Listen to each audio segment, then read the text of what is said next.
Il y a des moments dans la vie où nous sentons qu'un changement est sur le point de se produire. Une sensation inexplicable traverse le corps, comme si l'univers conspirait pour un rendez-vous attendu depuis longtemps.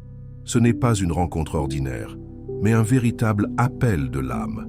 Lorsqu'on est sur le point de croiser le chemin de quelqu'un qui reflète nos profondeurs les plus intimes, des signes commencent à émerger de façon presque magique, comme les échos de quelque chose qui a toujours été présent, mais qui ne prend forme visible que maintenant. Carl Jung, avec sa vision pénétrante de l'âme humaine, nous offre des clés puissantes pour comprendre ces signes et reconnaître quand une connexion d'âme est sur le point de se manifester. Si vous croyez que tout a un but et que les rencontres transformatrices font partie de votre destin, écrivez en commentaire « Je suis prêt à reconnaître mon âme miroir ». Dans l'univers symbolique de Carl Jung, la rencontre avec l'âme sœur n'est pas seulement une expérience romantique, mais un événement profondément transformateur, lié au processus d'individuation. Ce chemin par lequel l'être humain intègre ses différentes parts vers la totalité. Selon Jung, on ne tombe pas amoureux par hasard. Nous projetons sur l'autre ce que nous n'avons pas encore reconnu en nous-mêmes. Cette projection peut être à la fois un piège et une invitation à l'évolution. L'âme sœur, dans ce sens, incarne à l'extérieur ce qui vit dans notre âme intérieure. Lorsqu'elle apparaît, elle éveille des aspects endormis de la psyché, provoquant une confrontation avec l'ombre, tout ce que nous avons refoulé ou nié en nous-mêmes. Cette rencontre, à la fois envoûtante et exigeante, demande une maturité émotionnelle afin de ne pas se perdre dans l'idéalisation. Elle invite à l'intégration de l'animus et de l'anima, les archétypes du masculin et du féminin présents en chaque être humain, réveillant un équilibre intérieur qui transcende la dualité. Les signes qui précèdent une telle rencontre ne sont pas de simples coïncidences. Ils surgissent parce que l'inconscient collectif se met en mouvement lorsque nous sommes prêts à élargir notre conscience. Intuition plus vive, synchronicité, rêves habités de figures archétypiques et un sentiment de reconnaissance profonde sont les manifestations de cette préparation intérieure. L'âme, en se rapprochant de sa contrepartie, vibre sur une fréquence différente et le monde extérieur commence à refléter ce changement à travers des symboles que seule une âme éveillée peut déchiffrer. Reconnaître ces signes ne signifie pas prédire l'avenir avec certitude, mais s'ouvrir à un dialogue avec l'inconscient. C'est dans cet espace symbolique, entre ce que nous sommes et ce que nous pouvons devenir, que le véritable rendez-vous se produit, non seulement avec l'autre, mais avec nous-mêmes. Lorsque l'âme s'approche d'une rencontre capable de la transformer, l'inconscient commence à parler avec plus d'intensité. Ce langage symbolique, souvent ignoré au quotidien, devient plus clair à mesure que nous nous alignons avec ce que Jung appelait le soi, le centre régulateur de la psyché, qui nous conduit à notre véritable destinée. Dans cet état, le monde intérieur et le monde extérieur s'entrelacent, créant un champ de signes et de symboles qui fonctionnent comme des boussoles de l'âme. Celui qui est sur le point de trouver une âme miroir ressent avant tout une agitation inexpliquée. C'est comme si un voile commençait à se lever, révélant une réalité plus profonde, riche en significations cachées. Ces signes ne suivent pas une logique linéaire. Ils peuvent apparaître sous forme de coïncidences significatives, aussi appelées synchronicités. Des événements extérieurs reflétant des contenus intérieurs avec une précision symbolique. Un nom qui revient sans cesse, une musique entendue à des moments décisifs, un chiffre qui s'impose, ou encore des rencontres apparemment fortuites qui suscitent des émotions intenses et incompréhensibles. L'inconscient, à travers ces manifestations, prépare l'individu à quelque chose de plus grand que ce que la raison peut saisir. Jung pensait que l'inconscient collectif contenait des images universelles, les archétypes, qui s'activent lorsque certaines étapes de la vie réclament une croissance psychique. La rencontre avec l'âme sœur est l'une de ces étapes. En s'ouvrant à ce langage symbolique, l'individu devient plus sensible aux mouvements subtils de l'âme. Il commence à percevoir les schémas récurrents, les sentiments de déjà-vu et les états oniriques qui semblent livrer des messages codés. Les rêves, par exemple, deviennent plus vivants, remplis de symboles archétypiques. Des figures inconnues apparaissent avec une aura de familiarité. Des lieux jamais visités évoquent de profondes mémoires. Ces expériences sont des invitations à la connaissance de soi, car elles signalent que l'inconscient s'approche de la surface de la conscience. Ce mouvement est l'un des principaux indices qu'un événement majeur est sur le point de se produire. quelque chose qui transformera non seulement le cours de la vie extérieure, mais aussi la structure même de la psyché. Beaucoup, pourtant, résistent à cet appel symbolique. Nous vivons dans une culture qui valorise le contrôle, la logique et l'objectivité, tandis que les signes de l'âme s'expriment à travers métaphores, sensations et intuitions. Reconnaître les signes précédant une rencontre d'âme exige abandon, écoute intérieure et courage de lâcher prise sur le connu. Il faut avoir confiance en ses propres ressentis, même s'ils ne font pas immédiatement sens. L'anxiété, l'enthousiasme sans raison apparente, l'élan soudain de changer quelque chose dans sa vie ou de visiter un lieu précis, tout cela peut être l'expression de l'inconscient préparant le terrain. L'âme ressent avant que l'esprit ne comprenne. Ce processus implique aussi une purification psychique. Avant de rencontrer l'âme miroir, il est courant de traverser des périodes d'introspection, de solitude et de révision des anciens schémas. L'inconscient active des contenus qui doivent être réinterprétés pour que l'âme soit prête à reconnaître chez l'autre ce qui commence déjà à fleurir en elle. Cela ne signifie pas perfection, mais volonté de grandir. La véritable rencontre n'arrive pas pour compléter, mais pour refléter et éveiller ce qui dormait. Les signes ne sont donc pas des garanties, mais des invitations, des clés symboliques ouvrant des portes intérieures. Jung affirmait que les rencontres les plus significatives étaient orchestrées par l'inconscient bien avant de se produire dans la réalité. C'est pourquoi cultiver une écoute symbolique est essentiel. Cela peut passer par l'écriture des rêves, l'observation attentive du quotidien, la méditation ou des pratiques favorisant la connexion avec le monde intérieur. Plus cette écoute s'affine, plus les signes deviennent clairs. Ils ne parlent pas fort, mais en profondeur. Et lorsqu'ils sont reconnus, ils dressent un pont entre le visible et l'invisible, entre le moi conscient et le destin de l'âme. Le premier signe, donc, ne vient pas de l'extérieur. Il naît à l'intérieur. C'est cette sensation que quelque chose est sur le point de changer, non par manque ou par désir, mais parce que l'âme est prête à trouver, à l'extérieur d'elle, ce qu'elle commence déjà à reconnaître dans son propre miroir intérieur. Lorsque deux personnes se rencontrent et ressentent une connexion intense, immédiate et apparemment inexplicable, il est courant de croire qu'il s'agit là d'une âme sœur. Mais selon Jung, cet enchantement initial, aussi enivrant qu'hypnotique, est souvent le fruit d'une projection, un mécanisme inconscient par lequel nous déposons sur l'autre des aspects de nous-mêmes que nous n'avons pas encore reconnus ni intégrés. L'âme sœur n'apparaît donc pas uniquement comme l'être aimé, mais comme un miroir psychologique reflétant ce que nous avons besoin de voir en nous-mêmes. Cette projection peut être lumineuse ou sombre, et savoir discerner ce qui vient de l'autre de ce qui vient de nous détermine si la rencontre sera une prison affective ou un catalyseur de transformation. La projection de l'âme sœur tend à être intense car elle implique les archétypes de l'animus et de l'anima, les images inconscientes du masculin et du féminin qui habitent notre psyché. Quand nous tombons amoureux de quelqu'un qui correspond à cette image interne, nous ressentons une impression de retrouvailles, de complétude, comme si nous étions enfin devant ce qui nous manquait depuis toujours. Pourtant, cette sensation est illusoire si elle n'est pas accompagnée de connaissance de soi. Projeter est inévitable, mais rester prisonnier de la projection, c'est s'éloigner de la réalité. L'enchantement aveugle. L'idéalisation transforme l'autre en symbole et efface son humanité. Ainsi, au lieu d'aimer la personne pour ce qu'elle est, nous aimons ce qu'elle représente en nous. Cependant, la projection n'est pas une erreur, elle est une étape nécessaire. Jung y voyait une invitation à grandir. L'âme sœur, en tant qu'image projetée, agit comme un guide, révélant nos potentiels cachés.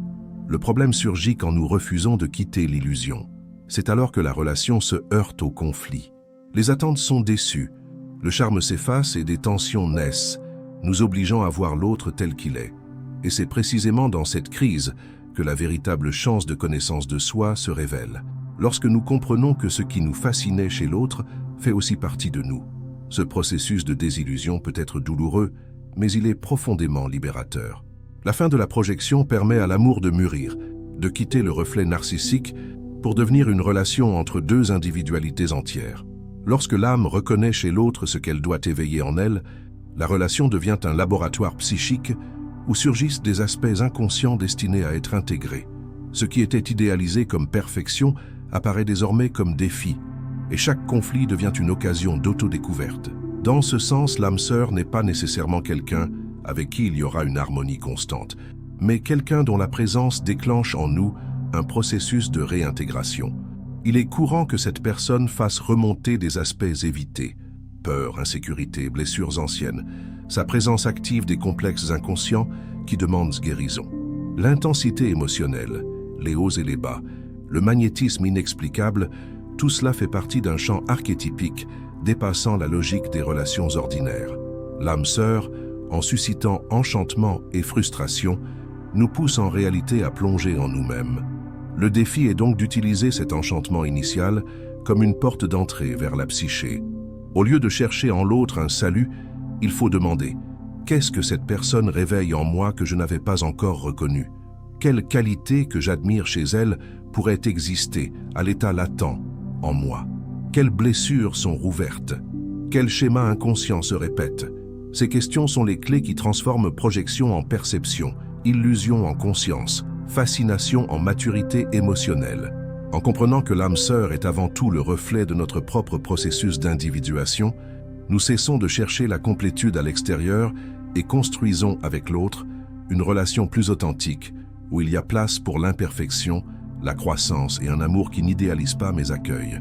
Dans ce type de relation, l'âme n'agit pas derrière des masques, elle se révèle avec courage et intégrité. C'est là que le véritable rendez-vous a lieu, quand nous cessons de voir l'autre comme idéal et commençons à le voir comme miroir, chemin et compagnon de voyage intérieur. Peu avant une rencontre profonde, de celle qui change le cours de l'âme et ouvre des portails de transformation. Une force mystérieuse se manifeste dans la vie intérieure, comme si d'anciennes blessures se réveillaient, de vieilles peurs réapparaissaient et des habitudes inconscientes revenaient avec force.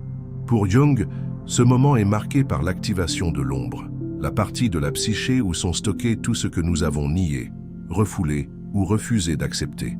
L'ombre n'est pas seulement le négatif de l'être, mais tout ce qui n'a pas encore été intégré à la conscience. Son émergence est un des signes les plus profonds que l'âme se prépare à une rencontre exigeant vérité, abandon et maturité. Contrairement à ce que beaucoup imaginent, l'âme sœur ne vient pas seulement compléter, rassurer ou adoucir. Elle se présente souvent comme une force catalytique qui fait remonter des contenus latents et nous oblige à affronter des parties de nous que nous préférerions taire. Avant même sa présence physique, ce processus se manifeste comme une crise existentielle, un sentiment d'étrangeté envers soi-même ou l'impulsion de rompre avec des structures anciennes. Tout cela fait partie de la préparation psychique. L'ombre doit être reconnue pour que la rencontre soit vraie. Si nous ne la regardons pas, nous risquons de la projeter sur l'autre, faussant le lien et répétant des schémas inconscients. L'activation de l'ombre peut venir à travers des expériences extérieures difficiles, des relations qui se terminent brutalement, des situations de rejet, des sentiments d'inadéquation ou de solitude profonde. Dans ces phases, l'individu est confronté à ce qui doit encore être guéri. Un appel silencieux de l'âme surgit pour abandonner les illusions, questionner ses croyances et revoir ses motivations. Tout ce qui était endormi commence à se mouvoir. Et ce mouvement, bien que dérangeant, est nécessaire. Jung disait qu'il n'y a pas d'illumination sans confrontation avec l'obscurité. La rencontre avec l'âme sœur ne peut être pleine si l'ombre gouverne encore les coulisses de la psyché. Ce processus réveille des émotions intenses. Colère, jalousie, peur du rejet, insécurité, attachement. D'anciens traumatismes remontent, exigeant soin et accueil. L'ombre se dévoile dans des réactions excessives, des jugements portés sur les autres, et surtout dans les douleurs qui se répètent en cycle. Observer ces schémas permet de comprendre ce qui se purifie en nous. Il ne s'agit pas d'éliminer l'ombre, mais de l'intégrer, la reconnaître comme une partie de la totalité de l'être. Quand nous y parvenons, l'âme se renforce, et la rencontre avec l'autre cesse d'être une quête de salut pour devenir un échange véritable. Cette intégration de l'ombre est une étape clé de l'individuation. Avant de rencontrer quelqu'un qui nous reflète profondément, nous devons nous rencontrer nous-mêmes dans notre entièreté, y compris nos parts rejetées. L'âme sœur, dans ce contexte, ne vient pas nous sauver de la douleur, mais souvent l'accentue afin que nous puissions la transmuter. L'amour qui guérit est aussi l'amour qui révèle, et c'est précisément cette révélation qui transforme. Voir l'ombre nous prépare à aimer avec plus de conscience, à reconnaître en l'autre non seulement le reflet de l'idéal, mais aussi celui de nos limites, défis et fragilités. Quand ce processus est accepté avec courage, l'âme s'aligne à une nouvelle fréquence. La douleur devient sagesse. L'ombre, autrefois crainte, est vue comme une alliée sur le chemin de l'authenticité. Ce qui était refoulement devient expression. Et dans cet état de plus grande intégrité, le terrain est prêt pour que la rencontre advienne avec vérité. L'âme reconnaît une autre âme non par absence de conflit, mais par la profondeur du reflet. Seul celui qui a regardé sa propre obscurité peut soutenir la lumière d'un lien réel. L'activation de l'ombre n'est donc pas un obstacle, mais un prélude. Elle annonce que quelque chose approche. Non pas un conte de fées, mais un lien capable de catalyser croissance, éveil et reconnexion avec l'essence. Celui qui traverse la nuit obscure de l'âme avec lucidité en ressort plus entier, plus éveillé, prêt à aimer véritablement, avec les yeux ouverts, le cœur mûr et l'ombre intégrée à la lumière de la conscience. Il existe des forces qui agissent au-delà de la logique et de la raison, orchestrant rencontres et expériences avec une précision symbolique défiant toute explication rationnelle. Pour Jung, ces manifestations sont appelées synchronicités, des coïncidences significatives sans lien de causalité évident, mais porteuses d'un sens intérieur profond. Quand nous sommes sur le point de rencontrer quelqu'un qui représentera un tournant dans notre parcours psychique, ces synchronicités deviennent plus fréquentes, plus intenses, comme si l'univers traçait une piste de symboles pour nous guider jusqu'à ce moment crucial. Reconnaître ces indices demande sensibilité et écoute active de l'âme. Il ne s'agit pas de superstition, mais d'une disposition à percevoir les signes émanant de l'inconscient collectif quand l'âme s'aligne à son destin. Les synchronicités peuvent se manifester de manière subtile ou frappante, voir sans cesse le même nom dans différents contextes, croiser un inconnu qui prononce des paroles profondément significatives, entendre une musique décrivant exactement un état émotionnel intérieur, ou rêver de quelqu'un qui apparaît ensuite dans la réalité. Chacun de ces événements agit comme un symbole vivant, un message de l'inconscient indiquant qu'un mouvement supérieur est en cours. Quand l'âme est prête à reconnaître sa contrepartie, le monde extérieur commence à refléter ce mouvement intérieur. Les voiles entre conscient et inconscient s'affinent, permettant à des réalités jusque-là cachées de se dévoiler. Dans ce contexte, les rêves deviennent un outil puissant de révélation. Messagers de l'inconscient, ils anticipent des rencontres, symbolisent des processus émotionnels et présentent souvent des images archétypiques correspondant à ce que l'âme s'apprête à vivre. Rêver d'un partenaire inconnu, de mariage symbolique, de miroir ou de paysage, éveillant un sentiment de foyer et d'appartenance, sont des manifestations typiques que la psyché se prépare à une rencontre d'âme. Ces rêves portent une intensité émotionnelle qui les distingue. Ils laissent une marque au réveil, restent vivants dans la mémoire et dégagent une impression de vérité profonde, même si leur contenu paraît étrange. Travaillant avec les rêves, Jung recommandait de ne pas les interpréter littéralement mais symboliquement. Un rêve avec une figure aimée peut ne pas signifier l'arrivée de cette personne, mais le réveil d'un nouveau rapport à soi-même. Toutefois, lorsque ces rêves coïncident avec des événements extérieurs synchroniques, le message de l'inconscient devient encore plus clair.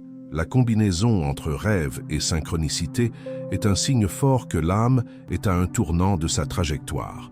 Et quand ce moment approche, reconnaître l'âme miroir n'est plus un mystère, mais un appel intérieur impossible à ignorer.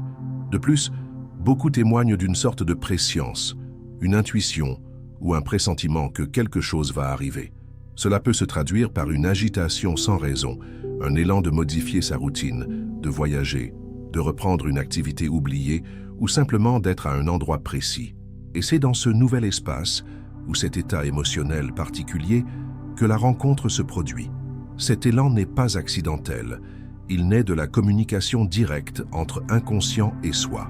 L'âme guide le corps vers l'endroit où le destin doit s'accomplir. Écouter les synchronicités et les rêves demande présence et attention. Il ne s'agit pas de chercher frénétiquement des signes partout, mais de développer une relation intime avec le monde symbolique. Écrire ses rêves, réfléchir sur les schémas récurrents, observer comment certaines coïncidences touchent des zones spécifiques de la vie émotionnelle, tout cela renforce la connexion avec l'inconscient. Et plus cette connexion grandit, plus la perception de ce qui est vraiment significatif devient nette. Lorsque l'âme miroir apparaît, il y a souvent une reconnaissance immédiate, non pas par ce que la personne dit ou fait, mais par ce qu'elle éveille en nous. C'est comme si l'inconscient murmurait « c'est ici ». Cette reconnaissance ne vient pas de la logique mais d'une vérité psychique, et dans la plupart des cas, elle a été précédée par une série de signes qui, rétrospectivement, tracent une ligne symbolique parfaite, comme si l'univers avait préparé ce moment depuis longtemps. Ainsi, rêves et synchronicités ne sont pas de simples curiosités. Ce sont des codes vivants de l'inconscient, des instruments du soi pour guider l'âme dans son expansion. Perçus avec attention et respect, ils deviennent des cartes intérieures, menant à l'endroit où le miroir de l'âme se révèle avec le plus de clarté, dans cet autre qui, en nous rencontrant, révèle ce qui a toujours été en nous, attendant d'être éveillé. Tout au long de ce parcours, nous plongeons dans les profondeurs de l'inconscient pour comprendre comment l'âme se prépare aux rencontres transformatrices. Nous découvrons que les signes qui les précèdent ne sont pas de simples coïncidences, mais des manifestations symboliques d'un processus intérieur profond. Le langage de l'inconscient, les projections qui séduisent puis déçoivent, l'activation de l'ombre, l'apparition de synchronicités et de rêves forment un ensemble d'expériences révélant que nous sommes face à quelque chose qui dépasse l'ordinaire. Rencontrer quelqu'un qui reflète notre essence n'est pas la fin d'une quête, mais le début d'un chemin de réintégration, où le véritable amour se construit avec conscience, maturité et abandon. Si vous sentez traverser l'un de ces moments et percevez ces signes dans votre vie, sachez que cet appel ne vient pas de l'extérieur. Il naît de votre propre processus d'individuation. Et en répondant à cet appel, vous vous rapprochez non seulement d'un autre significatif, mais de vous-même dans votre totalité. Abonnez-vous à la chaîne pour continuer à explorer des contenus profonds sur la connaissance de soi et les relations conscientes. Et regardez la vidéo qui s'affiche à l'écran maintenant. Elle complète ce qui a été abordé ici et pourrait bien être l'étape suivante de votre voyage intérieur.